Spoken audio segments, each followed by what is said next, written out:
وأكد النقيب هشام صالح المتحدث الرسمي لأندية الشرطة أن في حالة من الغضب تصود رجال الشرطة نتيجة الاعتداءات المتكررة ونزيف الدم.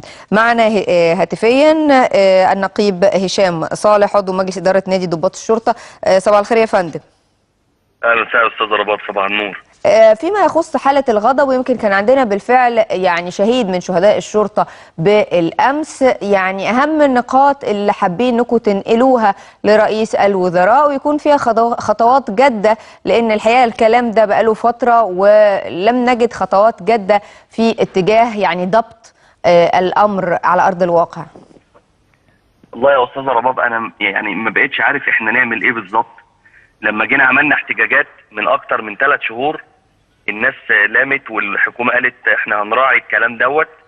لو بصينا الأسبوع اللي فات وشفنا إيه اللي حصل بالظبط، هنلاقي إن في ضباط نزلت في ميدان لبنان في بلاغات ضبط وإحضار لناس بلطجية، راحوا يجيبوهم، كرامتهم اتهانت، اتضربوا، تمت الاعتداء عليهم، والناس كانت بتحوشهم من ايد البلطجيه وطلعوا على المستشفيات ما حدش حس بيهم عشان نزلوا يشوفوا واجبهم.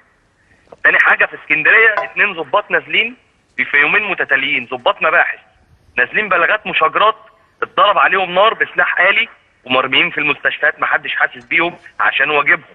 امبارح عندنا اخر شهيد من الابطال اللي بيستشهدوا كل يوم في الخفاء وما حدش بيسمع عنهم، استشهد في بورسعيد وهم نازلين حمله على مسجلين وخارجين عن القانون. ضابط واخد طلقتين. نعم، الضابط كريم وجيه اعتقد، والنقيب كريم وجيه استشهد الله يرحمه اثناء تأدية واجب. الكلام ده بيحصل على مرأى ومسمع من الحكومه ومن السيد الرئيس ومن وزاره الداخليه. انا عايز اعرف هم عملوا لي ايه؟ حضرتك هتقولي لي طب هم انت عايزهم يعملوا لك ايه؟ انا دلوقتي محتاج تشريعات على ارض الواقع غير القانون العقيم اللي موجود. زمان كان الضابط والامين بينزل الشارع، الناس كان بيبقى عندها الى حد ما نوع من انواع الرهبه، رهبه القانون. الوضع اختلف دلوقتي، احنا بيتم سبنا وبيتم الاعتداء علينا وعلى كرامتنا وبنتبهدل في الشوارع لدرجه بتوصل لخلي الناس بقت تشتمنا بالاب والام واحنا مش قادرين نرد عشان ضبط النفس اللي هم ماسكينه لنا ليل نهار. طب وضبط النفس ده ليه درجه وبعده بينتهي. احنا بيتضرب علينا نار، ولما بنيجي نرد دلوقتي بطلقه واحده بنروح نترمي في النيابات وبنتسأل زي ضابط اسيوط اللي وقف يحمي المركز وتم توجيه تهمه القتل اللي عندي ليه. انا عايز اعرف هم عايزين مننا ايه؟ هم بيوصلونا لاي مرحله من الضغط. طب انتوا شايفين القياده السياسيه، يعني القياده السياسيه لا تدعمكم؟ لان احنا مثلا كان يوم الاحد الدكتور عبد الله الاشعل في مركز القومي لحقوق الانسان قال ان احنا عندنا تقارير عن انتهاكات للشرطه، يعني في ظل الوضع ده يعني انتوا شايفين الوضع ازاي؟ على حاجه، انتهاكات اللي بيتكلم عليها البيل اللي بيقول لحضرتك انتهاكات، احنا عندنا ضابط في شبرا الخيمه كان ضرب مواطن وشتمه، تم ايقافه وتحويله للتفتيش وللنيابه العامه. احنا لن نتستر على اي متجاوز في وزاره الداخليه. لن نتستر عليه، وبقولها لحضرتك علنا، واللي عنده دليل على اي ضابط يتفضل على جهات التحقيق. انما احنا كل يوم نلاقي تظاهرات قدام الامن الوطني والعلم بينزل وعلم تنظيم القاعده بيطلع عليه وبيضربوا نار عليه جوه، وبعد كده يبقى القوات بتطلع تتعامل يقول لك عشان ضبط النفس. الكلام ده هيودينا لفين؟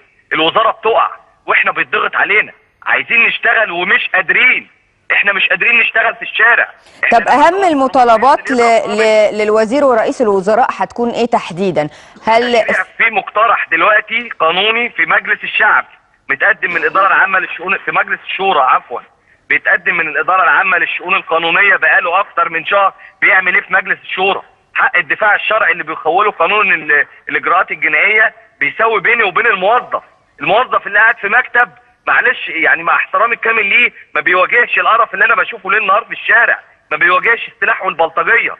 ولما بنقف نشتغل زي الواقعه بتاع الاسبوع اللي قبل اللي فات، وممثل اتمسك يعني متلبس بسلاح ومعاه في طلقات ومتعمره، طلع الاعلام عمل منه بطل، والاستاذ وائل الابراشي خده طلع منه بطل ثوري وقومي.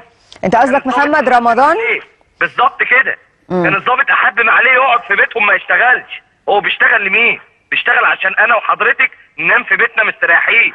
يجي في الاخر النيابه تطلعه في كفاله مع احترام القرار والاعلام يطلع منه بطل. طب وبعدين يعني وبيتهمونا بالتلفيق.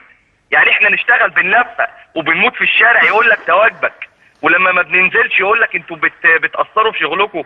هم بالظبط يعني التشريعات شيء رئيسي، وانت شايف ان تم اهماله بقاله اكتر من شهر في مجلس أكتر من شهر الشورى. بيعمل ايه؟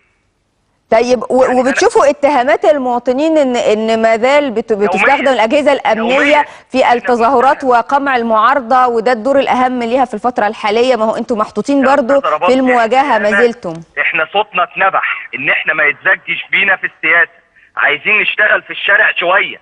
احنا عارفين ان الامن مش موجود 100%، احنا بايدينا نرجعه، بس ما حدش بيساعدنا قدام التجاوزات والاعتداءات اللي بتحصل من البلطجيه في الشوارع او الخارجين على القانون او اي حد بيطبق القانون بمزاجه. احنا كده مش عارفين نشتغل. لما بطلع طلقه في وش مسجل خطر ماسك سلاح وجاي عليا، انا بروح النيابه بترمي هناك طول النهار والليل بتسال ان انا متهم في اي عرف في العالم ده. انا عايز اعرف في اي عرف كم السلاح اللي بيتمسك في الشارع يوميا ده ايه؟ كم الاعتداءات اللي علينا بقالها اكتر من سنتين؟ وخلينا نبص، انا ضربت لحضرتك مثال في اسبوع واحد. شوفي عندنا كم مصاب في الشارع. طيب بالنسبه للواء محمد ابراهيم وزير الداخليه، هل بيوصل هذه الرسائل للقيادات العليا في الدوله؟ أأمل لو هو سامعني دلوقتي، وفي الاجتماع قلنا الكلام ده اكتر من مره.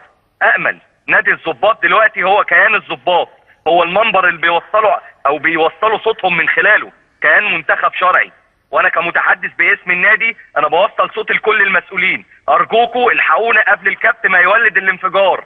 احنا مش قادرين نشتغل في الشارع، احنا ظباطنا وزمايلنا كل يوم بيموتوا. انا ما شفتش بلد بتضحي ولادها زي ما بتضحى بينا.